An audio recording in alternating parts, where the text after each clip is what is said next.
podcasts you love. From people you trust. This is Twit. Bandwidth for Android App Arena is provided by CacheFly at CACHEFLY.com.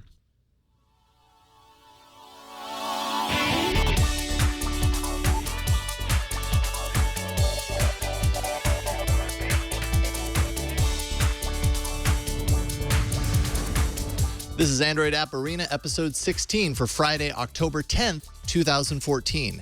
Camera tools. Hello and welcome to another episode of Android App Arena. I'm your host, Jason Howell. Now, after last week's episode, where I featured the camera app Horizon in the Play Store, I had a hankering to scour around for even more camera tools. It's a category that has no shortage of apps in the Play Store, and honestly, with a ton dedicated to all that filtery stuff that apps like Instagram made popular a few years ago, I decided to do things a little bit different. This week, I spent some time with a few camera tools that take a different approach. The three apps in today's show aren't your run-of-the-mill filter banks for masking the inadequate quality of photos taken with a smartphone. These apps are specifically designed to help you take and process better pictures. Okay, so there's a little bit of filtery stuff in there you'll see here in a second, but that's not my focus this time around.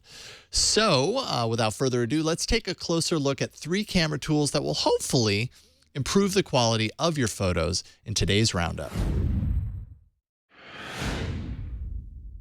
Now, there are a number of apps on the Play Store that aim to give you various tools to improve your photos, things like filters, white balance, exposure, HDR, but few of them tackle one key aspect: framing your shot. And that is what Camera 51 aims to improve. Camera 51 is a camera app that analyzes the objects, lines, and faces inside a shot and applies traditional framing rules to its interface. What the user ultimately sees is an aim box and a small icon of a phone with an arrow pointing toward that aim box.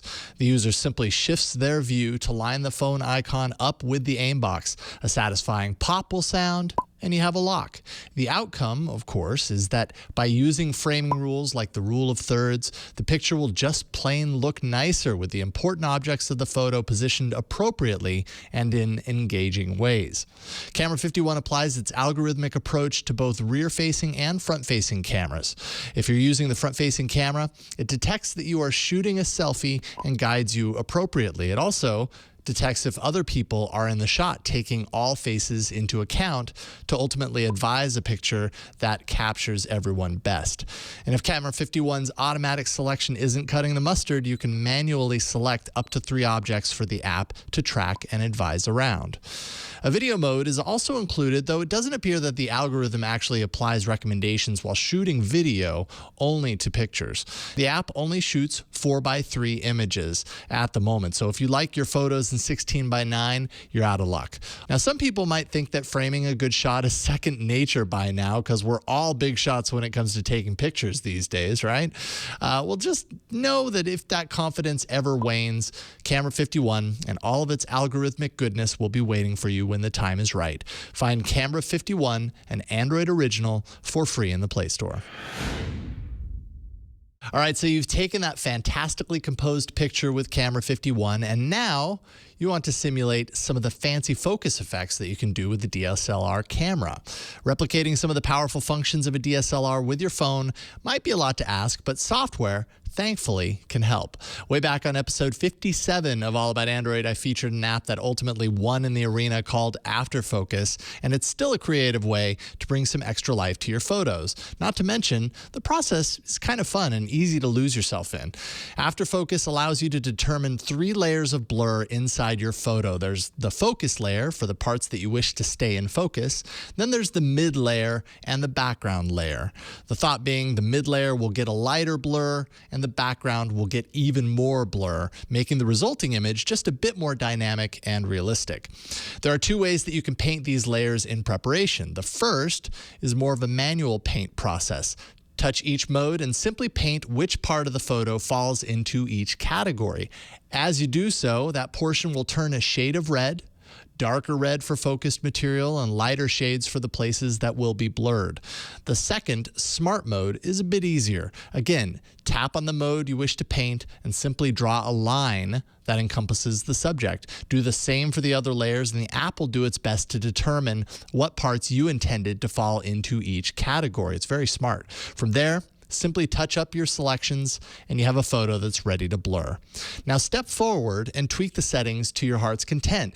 I notice that a good smooth edge really helps make things look a bit more natural. There's also a motion blur mode that does a good job bringing a little movement to the picture. The fading background mode allows you to set a horizon line and extend a box that effectively makes the background blur in more of a ramped style of blurring effect, as opposed to a single blur value applied evenly. And there's a couple of aperture settings, including bokeh, as well as your usual array of filters, vignette, and sharpening tools. Oh, and the sticker option might not be what you think. It actually uses the blur layers to bring an outline to the foreground image, setting it apart from the rest in a stickery type fashion that's kind of cool. The free version of AfterFocus appears to be fully capable, but there is a paid version for $1.99 if you want to throw the developer a few bones to say thanks for a fantastic app. Search for AfterFocus, one word, in the Play Store. And finally, there's Perfectly Clear, an app with an interface that's a little different than the swarms of apps that aim to improve the quality of your pictures. First of all, this could feasibly be a total camera app replacement if you wanted it to. It has a super powerful camera mode that allows you to dial in a number of shooting modes, the typical ones like HDR, there's burst, portrait, and panorama, along with guides for compositional framing, focus control, timer, and more. And this is pretty cool. When you're framing a shot, tap twice in the view and you'll be given two boxes. One that can be placed on a part of the screen to guide the autofocus point, and another that can be placed anywhere else to guide the auto exposure. That gives you powerful control over how the final photo will look once you snap that picture. In front camera, selfie mode, you can even activate features that detect when your eyes are wide open and your smile is just cheesy enough, and the app will snap pictures automatically for you. Now, this is all fine and good, but the part that sets Perfectly Clear apart comes with its edit functionality. Perfectly Clear will analyze your pictures, either taken within the app or pulled from your camera roll, and using its algorithm, it'll make a number of determinations as to how to improve that shot, kind of like what Google does with its Auto Awesome image corrections. This slider can be swiped back and forth, giving you a real-time look at the changes that Perfectly Clear recommends. Down at the bottom are a few presets to help you quickly fix some of the main errors. Poorly lit shots can be easily tweaked with Fix Dark. There's also Fix Tint, Beautify for smoothing skin in sometimes unnatural ways, and finally the default of simply Fix. Now, any preset can be adjusted by then sliding out the tweak bar, revealing all the configurable elements of your image, from the usual ones, exposure, depth, vibrancy, sharpen, tint, to skin effects like skin tone and smooth, to controls for tweaking the eyes and smile, though I did have mixed results with this one. It seemed to have a tough time finding my eyes, oddly enough. Finally, at the bottom, noise removal, which can be really useful in darker photos when things get grainy. Again, take the time to swipe the bar on the image back and forth, so you know where you started and where you've ended up. It's an interesting interface for this kind of editing capability, and the app is tablet optimized as well, giving you a larger view at all those fancy pixels. You can check out Perfectly Clear for yourself for $2.99 in the Play Store. So AfterFocus has a little filter section if you want to get all Instagrammy with your pictures, and I know people still enjoy doing that. So there's that if you need it. And as for Camera 51, its framing capabilities are kind of hard to show off on a show like this, only because how good or bad a picture looks is pretty subjective. What it's doing is analyzing pictures based on concrete elements inside the frame. So let's just say that you still have to provide a good subject for the picture to be appealing, even if it's framed well. who knows? Maybe someone will create an app that tells you if your subject is worth capturing or not. That sounds messy, but I could totally see it. Now, I know I've missed plenty of camera tools here worth talking about, and considering the amount of apps in this category, I'd love to hear about some of your favorite camera apps. Maybe I'll do another roundup. Send them to me at arena@twit.tv, or you can add them to the subreddit post at the subreddit for this show. It's androidapparena.reddit.com, and I look forward to reading about some of your favorites. Okay, so this next app came out of nowhere last week, and I've seen people in Play Store reviews sit solidly on one of two sides. It's either amazingly beautiful or supremely pretentious thanks to its minimalistic approach. Let's take a look at the app in this week's Hot to Trot. In this day and age, we're used to apps that attempt to do it all. And when it comes to consuming content online, the kitchen sink approach is commonly utilized, making sure that we never miss a thing. But a new app by the makers of the controversial anonymous network Secret seems to take a different approach. The app is called Ping, and apparently it's the result of a company hackathon. And the app itself actually has nothing to do with Secret, the service. Reviewing Ping was rather difficult, if only because the Play Store and the app itself doesn't really go to great lengths to tell you exactly what to expect or what it is. The app is, at first blush, an exploration of minimalism. You're presented with a small, colorful list of categories to choose from, not your traditional categories, mind you, from "Is it Friday yet?" to Tech Talk, to whatever the weather, and many more.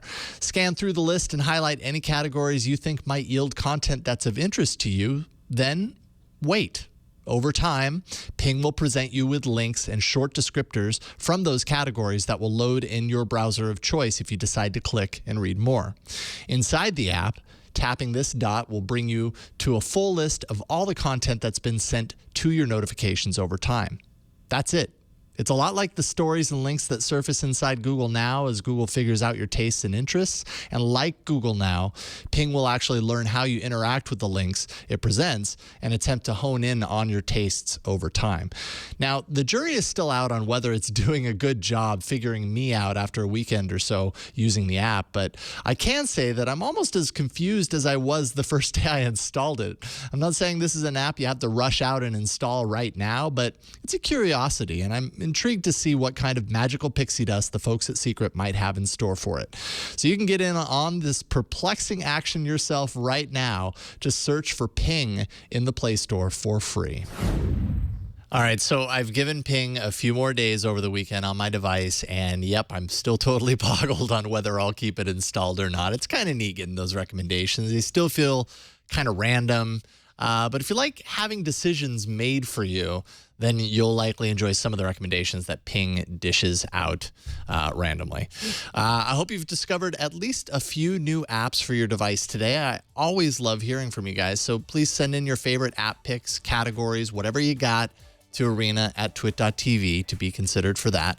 There's also a subreddit at androidapparena.reddit.com where I post categories from time to time asking that you add your favorite apps or vote up ones that you see posted there already. That's androidapparena.reddit.com. There's a Google Plus community that's easy to find by searching for Android App Arena. I also, of course, host a live viewing party of each week's episode on Fridays at 1 p.m. Pacific at live.twit.tv, and I'd love to see you there, both in chat and just in, just watching the show live with me while I do it. I'll be on set to answer any questions you might have about Android apps or the platform in general. And if you missed the live taping, well, you're in luck. Each week's episode will always appear later that evening on the site and in the feeds, which you can find by visiting twit.tv/arena. All right, that's it, folks. Thank you so much for joining me once again today. My name is Jason Howell, and I'll see you next week in the arena.